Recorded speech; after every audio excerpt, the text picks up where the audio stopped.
বন্ধুরা, এই মুহূর্তে দেশ ও বিদেশ থেকে আজকে যারা এই ভিডিওটা দেখবেন, কচু Newton YouTube channel, Facebook page, সবাইকে শুভেচ্ছা, অভিনন্দন। আজকে চলে আসলাম খুলনা জেলা পাইকগাছা উপজেলা ধেলটি ইউনিয়ন হরিণখোলা গ্রামে। এখানে তরমুজ চাষ করেছে আমার এক ভাই। ওনার কাছ থেকে জানবো যে তরমুজ ক্ষেতের এইরকম অবস্থা কেন। এখানে শত শত বিঘা তরমুজ চাষ, সব জায়গায় কিছু কিছু জায়গায় ভালো দেখতেছি আর প্রায় 90% জায়গা খারাপ। এর কারণটা কি বিস্তারিত ভাইয়ের কাছ থেকে জানবো। ভাই, আপনি কেমন আছেন? হ্যাঁ দাদা, ভালো আছি। ভালো আছেন? হ্যাঁ, আমিও অত্যন্ত ভালো আছি।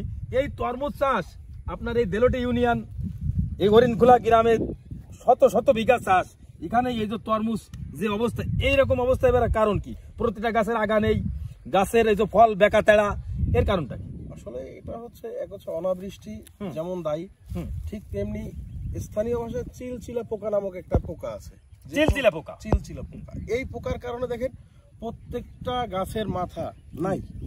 প্রত্যেকটা গাছের মাথা নাই। জি, তাই দেখেন দাদা ভাই, দেখার আগে আপনার পরিচয়টা আমার দর্শক, ইউটিউব ফেসবুকের দর্শকদের সামনে একটু পরিচয়। আমার নাম হচ্ছে রাজু মোল্লা, আমার বাসা হচ্ছে খুলনাতে, আর আমি এই যে দারুণ মল্লিক নোয়াই গ্রামে, এখানে আমার পৈতৃক কিছু সম্পত্তি আছে। তার উপরেই আসলে এই তরমুজ গাছটা আমি স্থানীয় কৃষক দ্বারাই আমি করেছি, লাগিয়েছি। একটু দেখাই আপনাদেরকে, প্রিয় দর্শক, আপনারা একটু দেখেন। আমি যে চিলচুলা পোকার কথাটা আসলে বললাম, সেই পোকাটা আমি একটু ঝেড়ে দেখাই। দেখেন কি পরিমাণের পোকা এই গাছের উপরে আছে, মোবাইলের উপরে আপনারা দেখেন আসলে কি পরিমাণের আছে। শুধু তাই নয়, আমি আরো একটু জিনিস দেখাই আপনাদের। এই পোকা এতটাই ক্ষতিকর, এই গাছের মাথাটা টোটালে তো নেই নাই, সেই সঙ্গে আমি বাবা আরেকটু দেখেন পোকাগুলো দেখেন কি পরিমাণ পোকা। হ্যাঁ, এই পরিমাণ যদি পোকা একটা ইসি থাকে তাহলে এ তো কোনো ওষুধই কাজ হয়নি। আচ্ছা, এই পোকাটার কোনো কাজ কি কোনো ইসি কাজ করিনি? না, আপনি আসলে পোকাগুলো দেখেন কত মাত্রা অতিরিক্ত পোকা, এবং এই পোকাটা এতটা শক্তিশালী যে একটা গাছের মাথা তো টোটালে রাখেনি, এমনকি গাছের যে ফলগুলো আসতেছিল সেই ফলগুলো পর্যন্ত নষ্ট করে ফেলছে। টোটাল একটা গাছ ধ্বংস করার জন্য এই পোকাগুলোই এককভাবে দায়ী।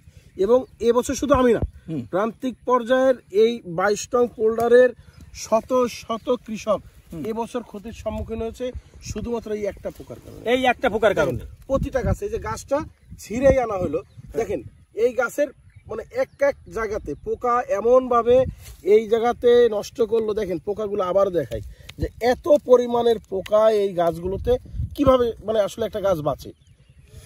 এই পোকা এত শক্তিশালী, এই যে ওষুধ আপনি সাকসেস, তারপরে আছে আপনার ওই যে জয়যাত্রা, ফলগুলোকে নষ্ট করতেছে কিভাবে প্রত্যেকটা ফল। আর এই যে ওষুধগুলো আছে আপনার সাকসেস বলেন বা জয়যাত্রা বলেন বা অন্য আরো দুই একজন যে যে কোম্পানির ওষুধগুলো বলেছে, অনেক ওষুধই আসলে ব্যবহার করেছি, কোনো ওষুধেই একটা সেকেন্ডের জন্য কাজ হয়নি। তা আসলে অনেকে ইউটিউব ফেসবুক পেজে ভিডিও দেখে বড় বড় পরিসরে 10 বিঘে 12 বিঘে 6 বিঘে এসে আবাদ করতেছে। আসলে কি এটা করা কি ঠিক না? আসলে এটা আবাদ করা উচিত। আবাদ না করলে তো মানুষ মানে হবে না, বেশি আবাদ করতেই হবে, আর বেশি করে আবাদ করবে। আর এইভাবে পোকাতে আসবে, প্রত্যেকটা ফল এইভাবে নষ্ট করবে। সেই কৃষক মনের দুঃখে কষ্টে মানে লাভ সুদ যারা টাকা আনে, ধরেন পরের কাছে সুদ করে নিয়ে আসে, এরপরে তারা এই টাকার জন্য পলাপলি করবে, অথবা যা আছে হয় সেগুলো বিক্রি করতে হবে, অথবা আবার সেই সমিতি আবার সেই ঋণগ্রস্ত অবস্থায় পাগলের মতো মানে নিজের বাসস্থান ছেড়ে অন্যের জায়গায় আবার যে কাজ করবে। ওই সাইডে আমি একজন বললো যে টাকা সুদ করে আনেছে, সে এই টাকা দেবে কোথা থেকে, গলায় দড়ি নিয়ে মরিছে। এটা আসলে গরিব মানুষ হয় কি, একেবারে প্রান্তিক পর্যায়ে কৃষক যারা আছেন আসলে তারা যদি প্রতিদিন 500 টাকাও ইনকাম করে, একটা পরিবারের 4-5 জন লোক, তার ক্ষেত্রে হয়তো 3 থেকে 400 টাকা লাগে। 100 টাকা করে জমানোর পরে এরপরে আপনার সারা বছর মিলে যদি তিনি 30,000 টাকা সঞ্চয় করে, এরকম একটা 3 বিঘা ক্ষেত করতে গেলে আপনার কম করে হলো 1 লক্ষ টাকার প্রয়োজন। তো ওই লোক সঞ্চয় করলো 30,000 টাকা, সে লোকের খরচ হলো 1 লক্ষ টাকা। এই 70,000 টাকা তো সে মানে আরো ভালো কিছু আশা করে সে টাকার মালিক হবে। সে এজন্য তো আশা করে তো মানুষের কাছ থেকে লোন ধার সুদ করে এই মানে কৃষিটা ফলানোর চেষ্টা করে। যদি কারো কপাল ভালো থাকে তিনি অবশ্যই অনেক টাকার মালিক হন, আর যদি কোনো বছর এরকমের হয় তাহলে তো সে বছর আর কোনো কথাই থাকে না। সুন্দর করে ফল মানে যতটুকু হয়েছে ততটুকু আপনারা দেখছেনই যে পোকা আসলে কি করছে, এটা বলার আসলে আর কোনো আর ই থাকে না।